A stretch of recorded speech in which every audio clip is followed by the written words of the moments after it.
Good afternoon or good morning, and welcome to our webinar on what to know about the Employee Retention Credit.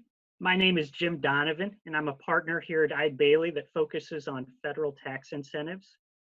Joining me today are two talented individuals, Joe Stoddard, a partner who also focuses on federal tax incentives, and Ken Hunwardson, a partner that heads up our exempt organizations tax group. For the next hour, we'll be walking you through what you need to know about calculating, claiming, and documenting the Employee Retention Credit. Our agenda today is to provide you with an overview of the Employee Retention Credit, the criteria, what makes you an eligible employer, what are qualified wages, how to claim the ERC if you're a tax-exempt organization, how to claim the credit in general, some examples, interplay with other incentives, the ERC analysis, and really, what's next, what's in the pipeline. So I'll get us kicked off with an overview of the Employee Retention Credit. And the first thing you need to know is that the Employee Retention Credit is for businesses not taking a payment protection program loan. You can't do both. So if you're not participating in the PPP program, you should certainly consider the Employee Retention Tax Credit. And I guess it's important to note here that, you have until Monday, May 18th to return PPP loans or make those payments back. And basically what the IRS has said, hey, it's no harm, no foul. If you took a PPP loan, decided, hey, it's not for us, you can pay that money back. And again, if you pay it back by Monday, May 18th, basically you can take advantage of the employee retention. So good news there if the PPP isn't for you. As far as, the credit, the basics about it, right? So it is a refundable credit, which means cash in your pocket. And it's 50% of qualified wages. And so basically your maximum credit is $5,000 per eligible employee. And if you're doing math at home, that means effectively you need $10,000 of qualified wages paid to an individual to maximize your credit on that employee. And we'll get into what are qualified wages in a little bit. The other thing you need to know is that the credit is first used to offset the employer portion of Social Security tax. So this includes those federal tax payments that you make on a monthly or biweekly basis for Social Security tax. Any excess is refunded, via a Form 7200 or through your Form 941, where you make your quarterly payroll tax filing. The other thing to know is that you have to be an eligible employer. And so they actually have two rules out there, or two criteria that you can meet to be an eligible employer. So the first is a full or partial suspension of business due to a governmental order, or second is a significant decline in gross receipts compared to the same calendar quarter of 2019. And so they define that significant decline in gross receipts as 50%. And we'll get into some examples of those in just a minute. But first up, we have a polling question. What has been the impact of COVID-19 on the operations of your business? That first poll is now open. Thank you, Amy. And while you guys work on answering that, I will introduce Joe, or have Joe take over and talk about the next items. All right, thank you, Jim, and thank you everyone for attending today. So, and get started on a little bit deeper dive into the eligible employer criteria. So Jim kind of introduced the concept, and I really see this as there's a black and white test. Well, as black as white as anything can be in the tax code, but we look at the gross receipts, and either you meet this test or you don't. One thing to talk about or think about is what is the definition of gross receipts. It's fairly broad. It points to Internal Revenue Code section 448. It includes sales and receipts from services, but it also includes investment income. So it's a fairly broad definition. And when you're looking at the gross receipts test, the language of the statute is fairly confusing, but essentially you're eligible on a quarter by quarter basis. And the first quarter in 2020, where you fall below 50% of the gross receipts, compared to 2019, you're eligible for that entire quarter. You're also guaranteed to be eligible for the next quarter as well, because in your the quarter in which you rise above 80% of prior year is your last quarter of eligibility. So I've tried to put a simple example here in the slides. You can see in this example, Q2, this hypothetical company fell below 50%, so they'd be eligible in Q2. In Q3, since they went above 80%, they would also be eligible in Q3, but that's their last quarter of eligibility. So even though they fall below 80% in Q4, they would not be eligible in Q4.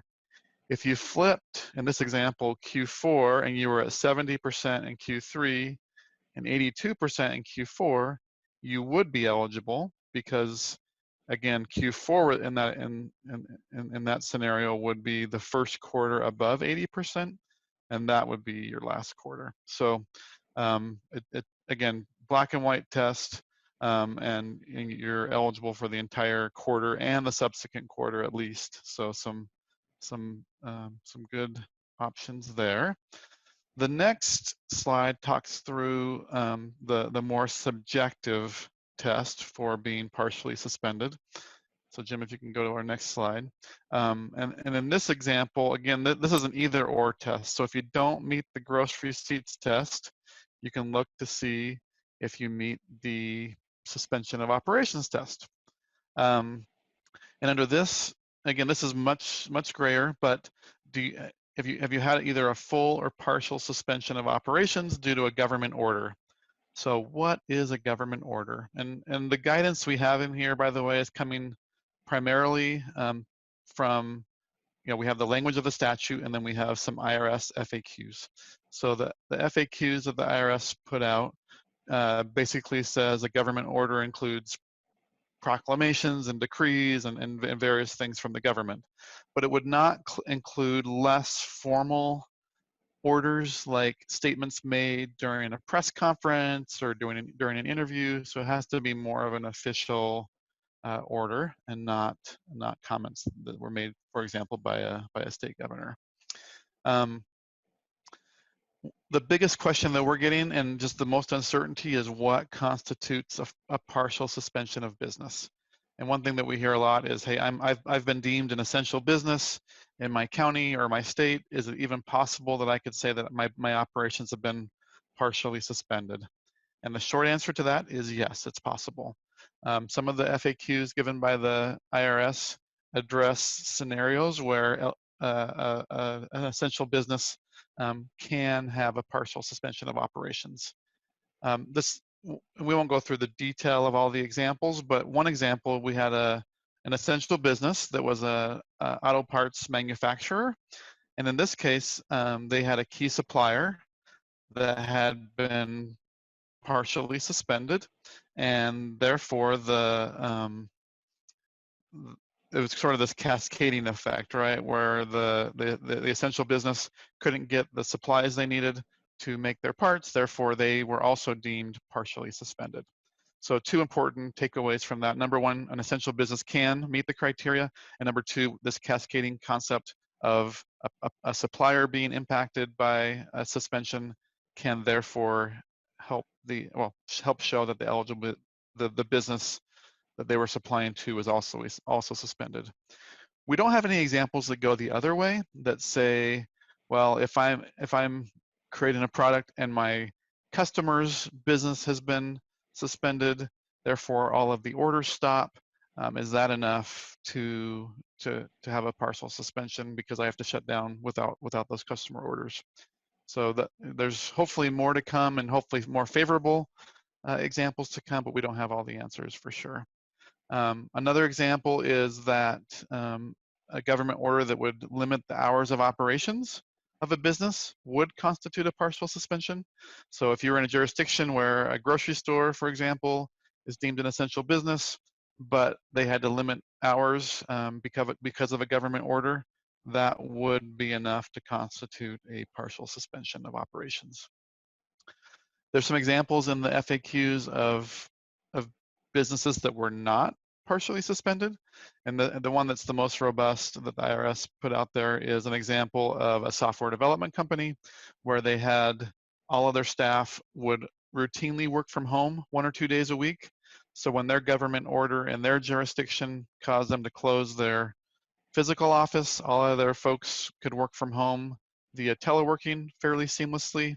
And the meetings that they had, they could do those via virtual meetings and telephone meetings. And the IRS deemed that not to be an example of a partially suspended business.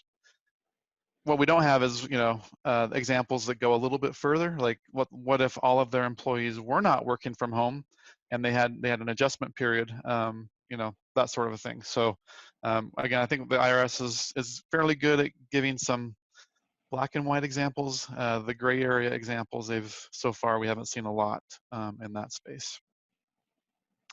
But the IRS has made it clear that just if you have customers that are staying home under maybe like a shelter-in-place type of order, that's not enough to constitute a partial suspension for, let's say, like a restaurant or someone that isn't getting any customers because of a stay-at-home order for their customers. Okay, next slide, Jim. We're not going to spend a ton of time on this, but the aggregation and common control rules do apply. So if you've got multiple entities that have common ownership, we need to look at those entities as if they're one employer. So this is important for determining, number one, are we an eligible employer? And I guess the good news is if you have one entity or one employer within that group that has a partial suspension of operations, then the entire group would be deemed an eligible employer. There is some confusion, at least from my standpoint, in the FAQs, because it's FAQ 37 that the IRS put out still seems to imply that even if the entire group of companies is considered an eligible employer, the IRS might still try to say that only if they have separate businesses, only the businesses that are partially suspended would be able to claim the ERC for those employees. So again, some confusion around that we're hoping to get more clarification on. In terms of the definition of which entities are under common control, the statute points to Internal Revenue Code section 52. So we have parent sub types of relationships where you have one or more chains of organizations that have at least 50% ownership or more than 50% ownership would be considered parent subs and be combined for ERC purposes. You also have brother-sister groups where you have 5 or fewer individuals that collectively own at least 80% of various entities, and those would be combined for ERC purposes. And then for companies that have sort of tried to plan around some of these control group rules, under 414, you have this concept of an affiliated service group. The most common example that I'm familiar with is you might have like a doctor group where you've set up separate entities so they don't have more than 50% common ownership, but they sort of act like one business. So the IRS has basically said under 414M that if you're going to act like one, then we're going to treat you like one.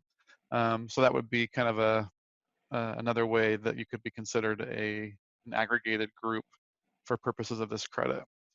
This also becomes important, and we'll talk about this in a minute, but for employers that are over 100 employees, the rules around what's includable are less favorable, and those rules would also be looked at from a control group standpoint. So you'd have to consider all of these common controlled entities when you're factoring in what definition of qualified wages you use.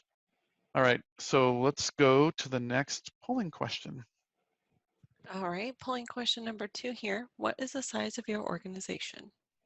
And maybe while we're a little bit of a transition, we have a couple questions, so we'll maybe address a couple of these. One person asked that we talk about the credit reducing Social Security tax. However, the IRS says we can reduce all withheld taxes. So yeah, it's a little confusing. Essentially, technically, when you look at the rules, the credit first offsets Social Security tax, and then the rest of it is refundable. So you don't have to carry anything forward.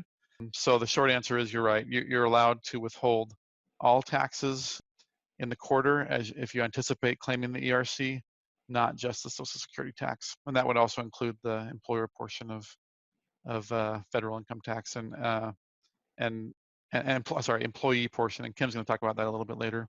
Another person asks, parts of our business products were shut down by the government, but not enough to meet the 50% decline test. Does this qualify as a partial suspension? The short, and obviously we need to know more details, but it sounds like, yeah, if you can show a partial suspension of operations, you don't have to meet the gross receipts test. So it's an either or.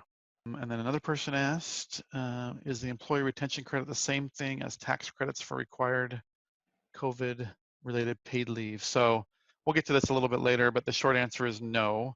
There's the credits under the Family First Act. This came before the CARES Act, where you had required paid sick leave or family leave, and you could get credits for that. These are separate credits, but there is some interplay in that we'll talk about later. All right, we don't have time to get to, we have the questions rolling in, so there's a few that I could answer right now. We'll respond to some of those other additional questions either live later or in writing. So with that, I believe we're to Jim's section. Correct. Yeah, thanks, Joe. And so what we're going to cover next are what are qualified wages for the ERC. And what we look for, or what we can qualify, are really two things.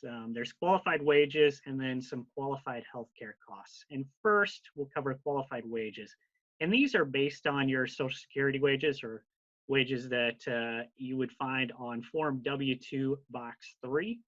And so again, these are the wages that are subject to that Social Security tax.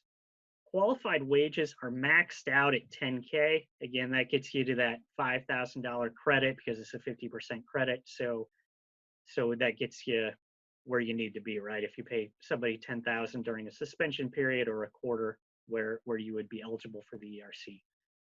Wages used for the ERC can exceed an amount an employee was paid in the prior 30 days, basically. So in this example, what the IRS is really trying to get to is, gosh, if you've had an employee that you're paying $2,000 to every month, you can't just start ramping them up and pay them $10,000 in the month of March solely to take advantage of the credit. So there's a limitation there, and we look back 30 days. How much did you pay them for the next 30-day period? It can't exceed that amount. The potential period of eligibility for this credit is March 13th, 2020 through the end of the year. Again, that's statute driven. That's really kind of when the government stepped in and said, hey, we need to really assess this. And then again, statute driven, hey, we can't really qualify any wages prior to March 13th. Now, companies, as Joe alluded to, companies with more than 100 employees are treated a little bit different. They can only claim the credit for employees that are paid but not providing services. So, if you have somebody, for example, if you have a business that, gosh, they have plants in different locations, and some are shut down, some are up and running. But back at headquarters, you have an admin staff that's supporting the plants, and they're paid. They've had their hours reduced, and they're only working 40% of the time. But they're being paid for 100% of the time. You could pick up that 60% of their wage amount and pull in for the credit. So that's where we're looking at, what's the time spent working versus, when they're not working or they can't provide services. So again, that 100 employee threshold is kind of a big deal with this credit. And it's based on 2019 average full-time employees.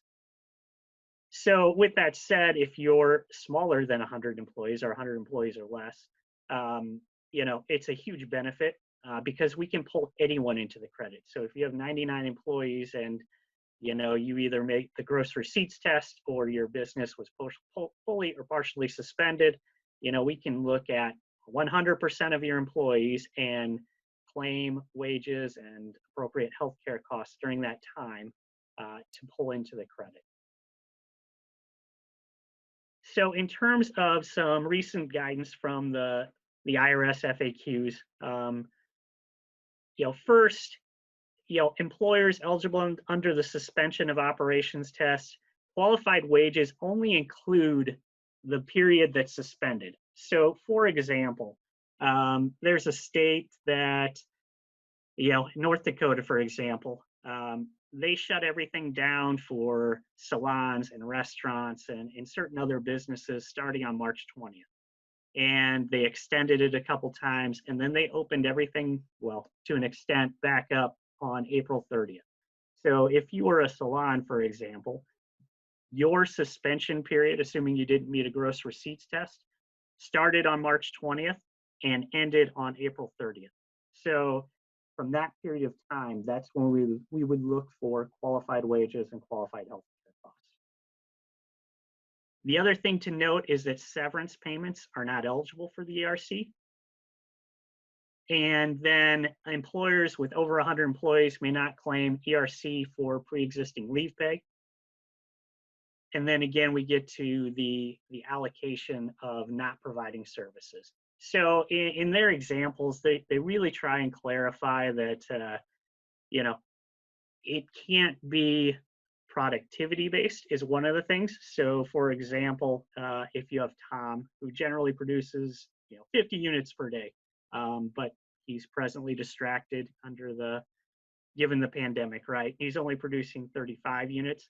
Productivity is not a measure to use to say, oh gosh, he's not, providing services, 100% of the time. If he's at work and doing his job, you have to look at that.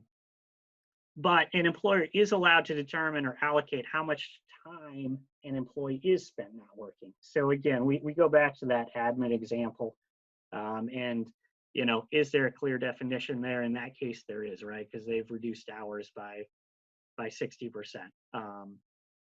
But it will be on a company by company basis as far as what, how that breakout looks, and how we can truly define what's not providing services. In terms of health plan expenses, so the amount of qualified health plan expenses that are taken into account in determining the amount of qualified wages generally includes both the portion of costs paid by the eligible employer and the portion of costs paid by the employee, with pre-tax salary reduction contributions. However, qualified health plan expenses should not include amounts that the employee paid with after-tax. So again, we're looking at the pre-tax contributions from the employee and then the costs paid by the. So the IRS has also said a pro rata allocation is reasonable. So we're going to look at, looking who are your covered employees, and then look at the period of coverage. Again, that could be a suspension period, that could be an entire quarter, and then do an allocation of those healthcare costs to each individual employee. It's also important to know that the healthcare or health plan costs for furloughed employees can also qualify. This was an area of the law where the IRS defined it, in our eyes, inappropriately initially. They said, hey, if you furloughed them, you still have to pay them something. And, that's not really the intent of the law. So on May 7th, they revised their language and clarified that, hey, we can still pull in the health plan costs for furloughed employees as qualified wages, even though they're not being paid. Again, that should help a lot of companies out, because the idea of, you want to keep them around or keep them on benefits, but you don't have the cash to pay them. So this is a way to get some benefit for being a good employer.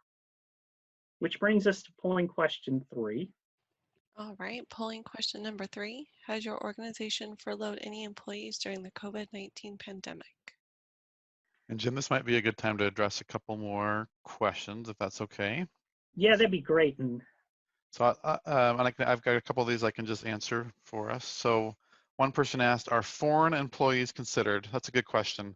The statute does not specifically exclude foreign employees, but it does say, only wages that are subject to Social Security tax basically are included. So let's say you brought in foreign workers into the U.S. to work, and depending on what kind of visa they're on, it would really depend on whether the wages being paid are subject to Social Security tax, is what I would say there. Another person asked, we are a nationwide business. Some sales offices are in areas where there is more of a lockdown than others. would this qualify as a partial shutdown for the entire business? So the short answer is if any part of the operations are suspended, then yes, you would have a partial suspension that would apply to the whole business. But you'd have to make sure that we could tie that to a government order, and then again be able to show that just because an office, like a sales office, was closed, if the sales office employees could continue to operate as normally via teleworking, or you might still have an issue there. So you need to obviously, and again, we get into those subjective gray areas, but some things to consider for sure. Again, we've got more than we can get through, but a couple of answers there, and then we'll continue to answer some in written form as we go. Thank you, Joe. And I think Kim, you up next? I think, Jim, you're on this one, and Oh. then we'll go to Kim next one. Oh, sorry. There we go. Yeah, so thank you, Joe. Some other important considerations. So there's no requirement to maintain a certain level of employment or payroll levels. So, with PPP loans, the big deal is, in order to get forgiveness, you need to retain people through a certain testing period, right? And that's one of the benefits of ERC is there's no requirement to keep people around. If you paid them and they were an employee and you're an eligible business, then you can claim their wages even though they're no longer there. The second item, there's no overall dollar limit on the amount of credit claimed. So again, the more people we can qualify, the bigger the credit there. Otherwise, allowable deductions are reduced by the amount of the ERC claimed. So, in terms, you can't take a deduction and the credit. So if you're trying to claim certain other benefits with these same wages, just know that there'll be a haircut on them. So the deductibility is impacted basically by the amount of the credit. In terms of limitations on claiming the ERC for an individual or employer, owner hiring his or her family members, there are certainly limitations around that. Again, the IRS doesn't want companies gaming the system, if you will. So just know that that will be scrutinized. Now, Kim. All right, Jim, I'm happy to take over now and talk about the area that I'm most familiar with. So when we think about the ERC with respect to tax-exempt employers, I think the first thing to know is the rules are the same. So sometimes we do get into situations where tax rules might be applied differently to tax-exempt employers. And in this case, overall, the rules are the same. But what we wanted to point out are some of the unique situations that we have been addressing with respect to our tax-exempt employers. First, unlike some of the other provisions of the CARES Act, where like the PPP, the Paycheck Protection Program, was specifically identified that it would only apply to 501c3 entities, under the employer retention credit, any type of nonprofit entity is eligible for this. So if you're a 501c7, if you're a 501c4, any type of exempt entity is eligible to use this. Even if you're 501c3, you can use this. However, like Joe mentioned early on, if you had a Paycheck Protection Program grant or loan, then you're disqualified from this. The rules did have a specific call out with respect to tax exempt organizations that caused a little bit of questions. So legislation specifically indicated that exempt organizations had to consider all operations, which was a little bit confusing as to what they were intending with that worded. Really what it comes down to is they define it as a trade or business. And when we're talking about exempt organizations, a lot of times we think of trade or business applying only to our activities that are unrelated business income. And what the call out was saying is that an exempt organization would look at all of its activities, not just its unrelated business activities. So the whole operation of a tax-exempt entity. One of the unique things with this, and actually it seems to be fairly consistent with most of the provisions of the CARES Act, is there are some specific rules for governmental employers.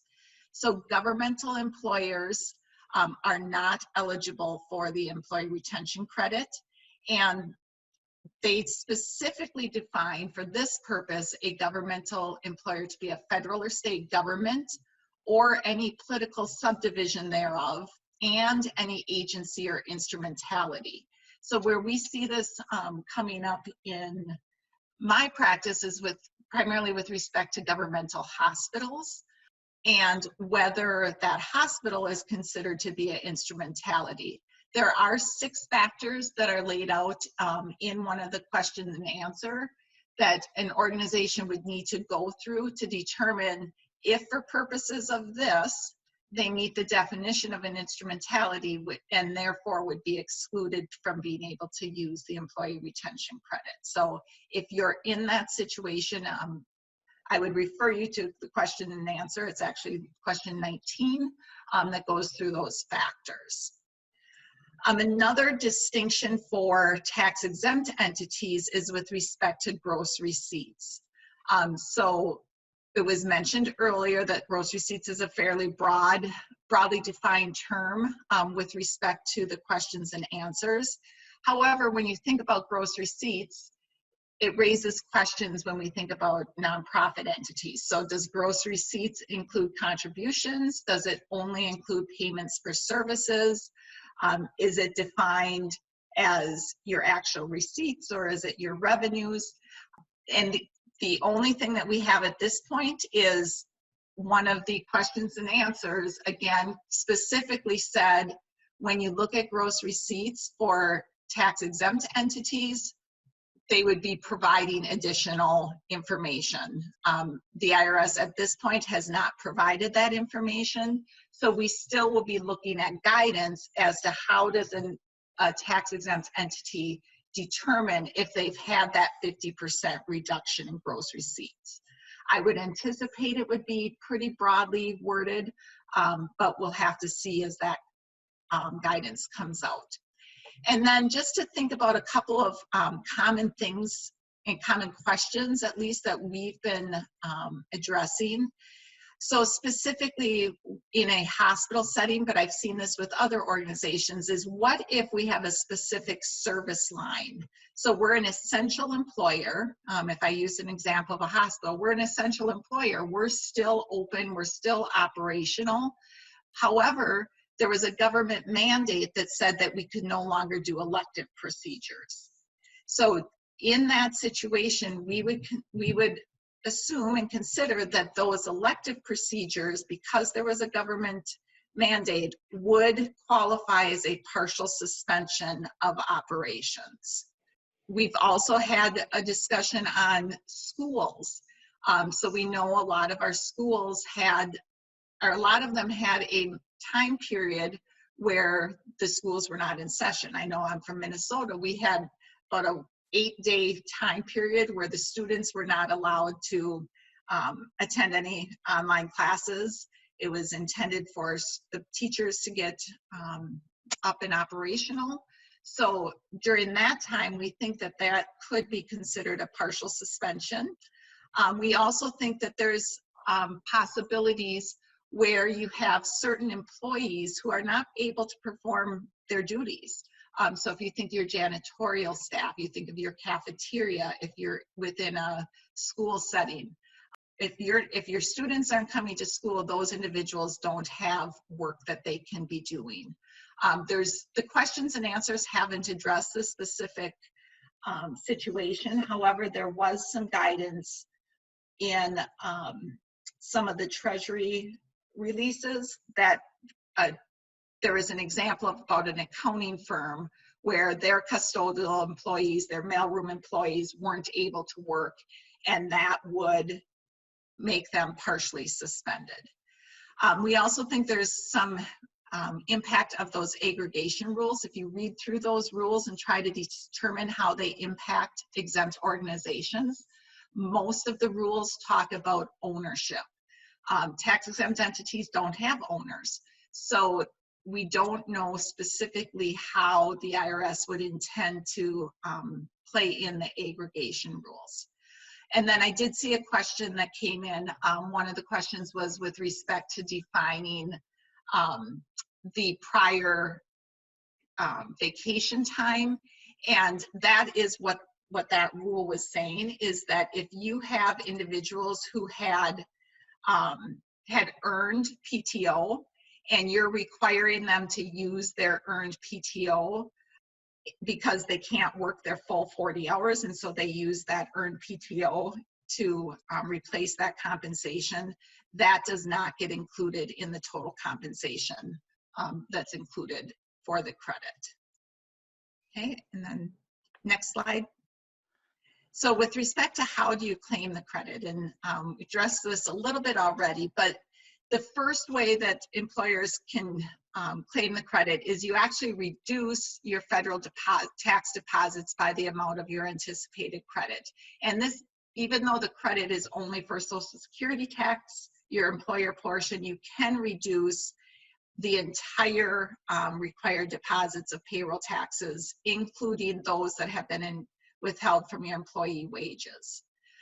If the amount of your credit is more than the amount that you would otherwise pay, you can request an advance payment by submitting a Form 7200. So that's a new form that was created that for all of these different types of payroll tax things that came about with respect to the CARES Act. So that is a way that you can get money up front if your deposits are short. And then as far as reporting all of this, there will be a revised Form 941 starting for Q2, where you will quantify your total wages and health insurance costs, and then how much that credit was, in order to kind of prove out to the IRS the payments that should have been made versus the payments that were made. All right, I think I am up next. There's been some questions about how you compute the 30-day rule in the Jim talked about. So there's been a couple specific things that we answer questions to. It is a little confusing. You know, what if you hire a new employee, or if you have variable wages? So there's different, and we don't have all of the answers in the FAQs, but the IRS said that you can use, you know, a reasonable method to figure out what similar employees would have been paid in the same 30-day period. So questions around that, but also questions around how do you compute the full-time employee. So you look at 2019, you look at the average. It is based on 130 hours per month or 30 hours per week. So anyone above that, which I think is similar to the ACA, or ties back to the same definition of full-time employee for ACA purposes, that's what you would go to. But you look at the average from 2019 to compute that. So it's not all employees, it's only those that are over those thresholds would factor into the 100 employee threshold considerations. All right, in terms of, you know, we've put together just some bullet points for the employers that should be considering ERC, and you know, this is really nothing new on here, but just kind of a recap of what we've talked about. So again, PPP loans, whether you've taken them, but if you've returned them by Monday, then you should be considering ERC. You have to show some impact of COVID-19 on your business, whether that's a significant decline in gross receipts or a partial suspension of operations. And again, we get into some gray areas there, so at least consider it if you've had an impact on your business. And then again, it gets a little bit hairier for companies that are more than 100 employees. But if you're continuing to pay employees that are not doing work, or if you did layoffs or furloughs, but a lot of our clients, you know, in anticipation of doing the furloughs or layoffs, may have, you know, in the middle of March said, hey, we're going to pay all of our employees for 2 weeks or 3 weeks before the furlough comes into effect, or before the layoff is done. And in those cases, and if they were not working during that period, you know, that for that 2 or 3 weeks worth of salary that was paid, that can be considered. And again, Jim mentioned that if you furloughed employees but continue to provide benefits, that's a great fact pattern for claiming the ERC as well. We've listed some industries that should think about this, and it's really not industry specific.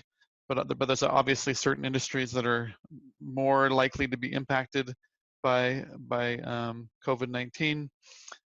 You'll notice on here that a few of these we put potentially, and those are at the bottom. So banking, manufacturing, ag. And the reason I put potentially there is just because a lot of these companies might, and depending on the jurisdiction, of course, but are likely to be considered an essential business. But we also talked about earlier that you can still be an essential business and be partially suspended. One example that I would love to see in the FAQs if the IRS dares to go into the gray area would be like a banking operation, because I think in almost every jurisdiction a bank is considered an essential business. But what if the lobby of the bank has been closed due to a government order, and customers have to either go through the drive-through or have to make a specific appointment to go into the bank? The way I read the rules is that would still be a partial suspension of operations, even though you're an essential business.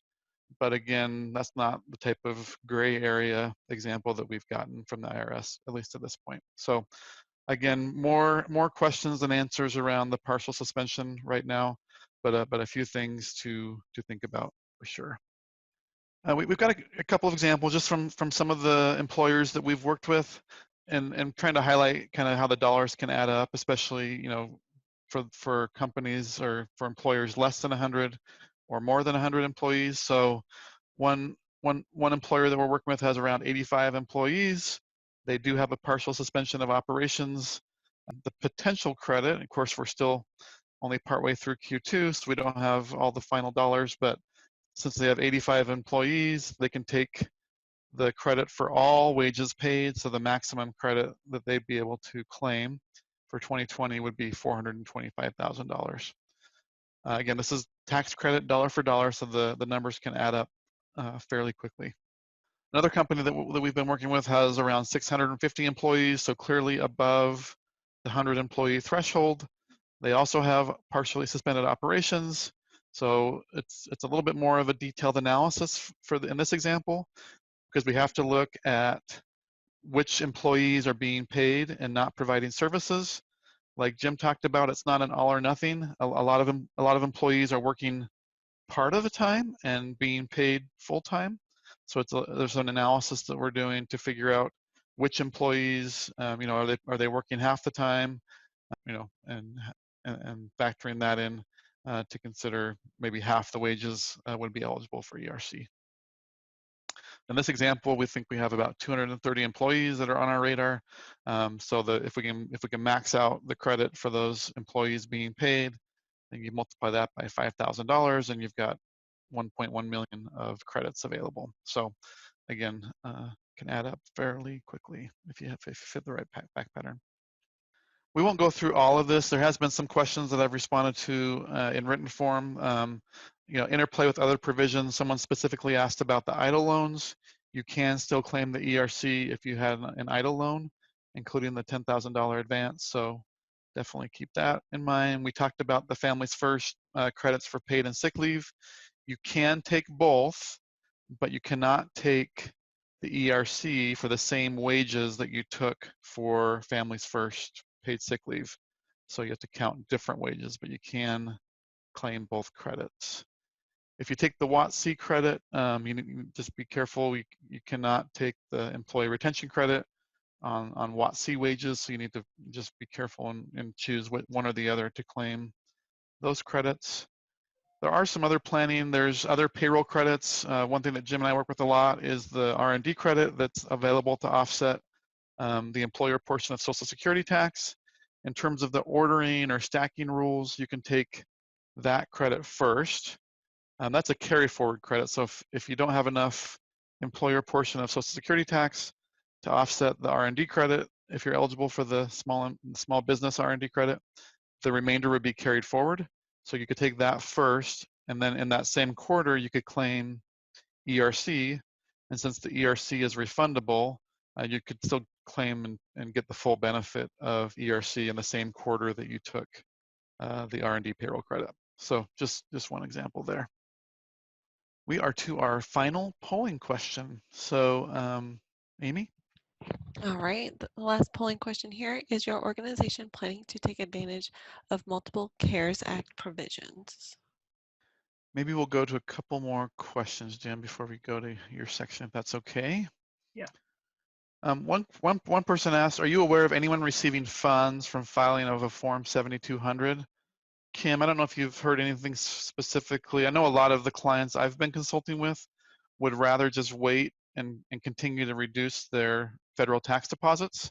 You know, if it's every 2 weeks or twice a month, they figure they can get their money faster and on a more definite schedule by doing it that way than by filing the form and hoping the IRS processes it in a timely manner.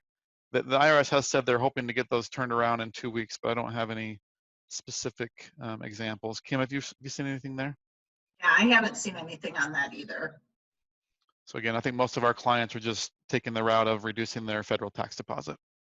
Are wages paid to spouses who work in the business considered qualified wages? I read that some relationships are includable and some are not.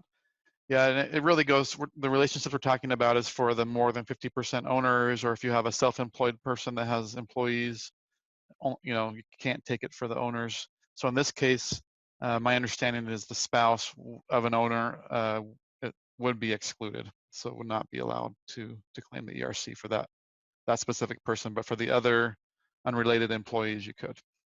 All right, let's keep moving, Jim. We've got more questions that we'll continue to answer in written form, but let's keep going so we can make sure we get to the slides.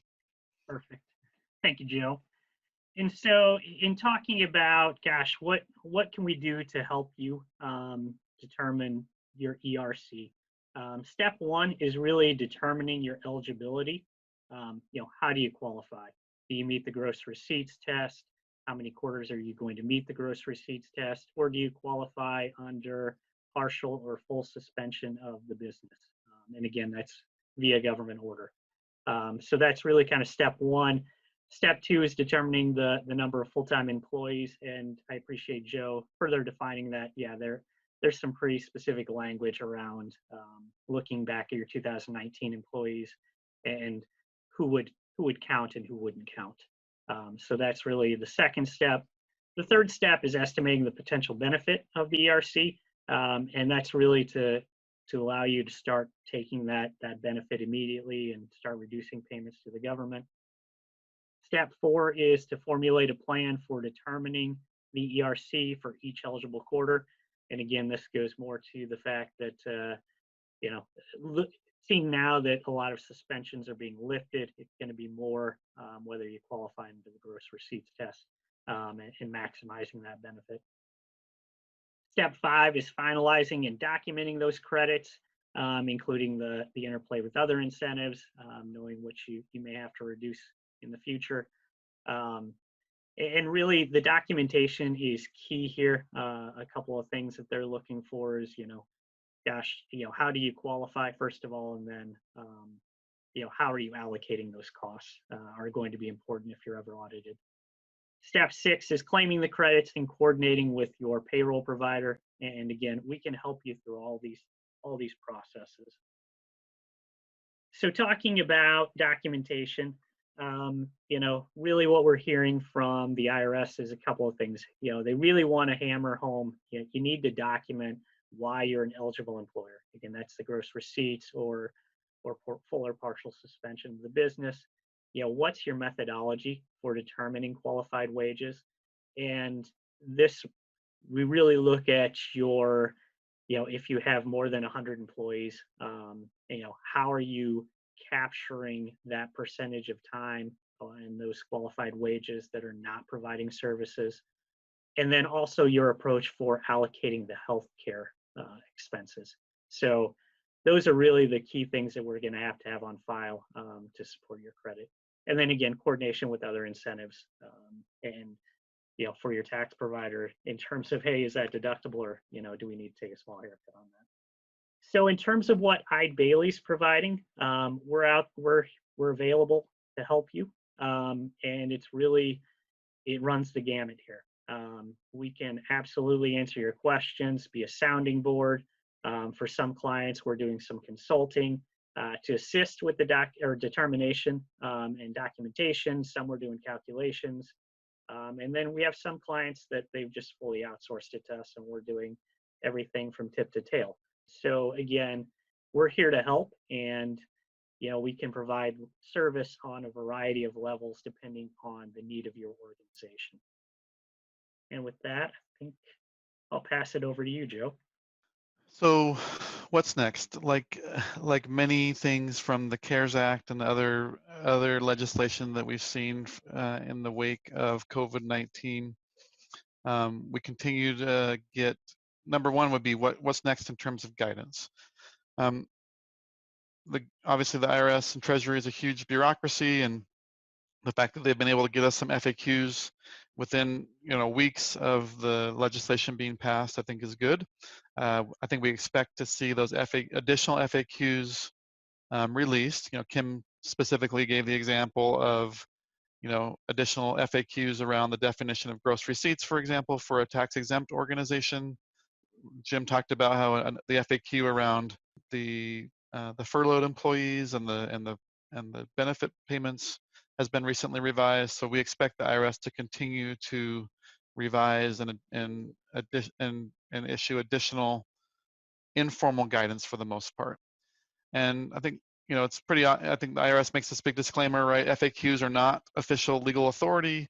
You can't rely on them in a lawsuit, but I think it does indicate the IRS's current thinking on an issue, and most of our clients kind of want to color inside the lines in terms of the FAQ guidance, just because most people don't have on their list of fun things to do is fight the IRS over issues. So most of our clients are deciding to kind of follow the guidance and FAQs as close as they can.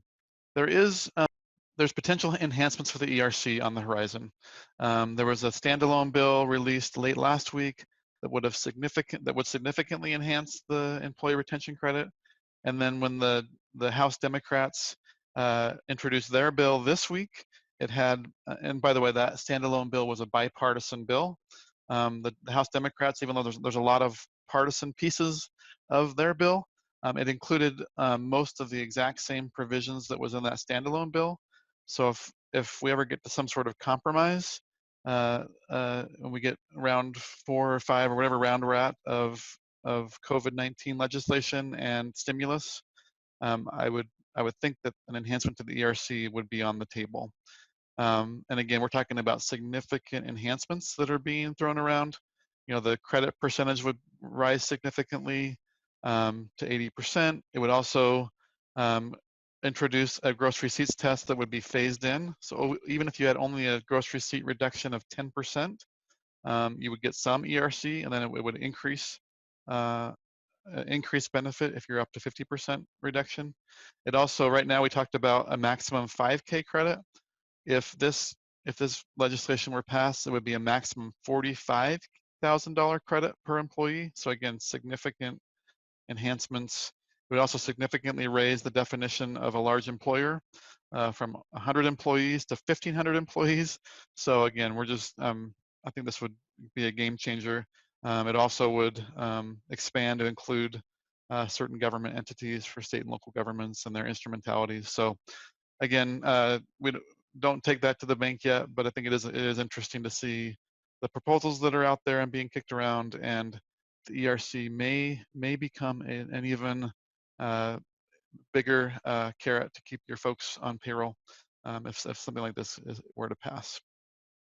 All right, with that, we're at the end of our time, or close to. We have one more question. This is a harder question, so I'm gonna see if Jim has any thoughts on this. I don't know if we have a pure black and white answer, Jim, but somebody asked about dental insurance, vision insurance. Would those potentially be included with health plan costs, or would those be excluded based on what you've seen? Based on my conversation with some of our business outsourcing services folks who do the payroll and that type of work for our clients, it's my understanding that would be included because it's still a healthcare cost, and the employer is still, there's a cost to maintain those. So that's my understanding, those would be included. And my comment on that would be, I've actually seen a little bit different take on this from different practitioners. if you read the IRS FAQs, it all references health plans, meaning only health, health insurance and not vision and dental. So I guess I wouldn't say it's necessarily black and white and super clear, but clearly the health plan costs would be, I think dental and vision, that sort of thing are at least not included in the specific examples the IRS gave. So I would probably lean towards excluding those unless the IRS, and again, I know I'm contradicting what Jim said a little bit, but that's the latest I've seen, would be my thought on that. I think we've either answered live or typed answers to all the questions we got, and we're right at the hour, so we're going to hand it back to Amy to wrap us up. All right, so thank you everyone for attending, and thank you to our presenters, and we hope everyone has a great day.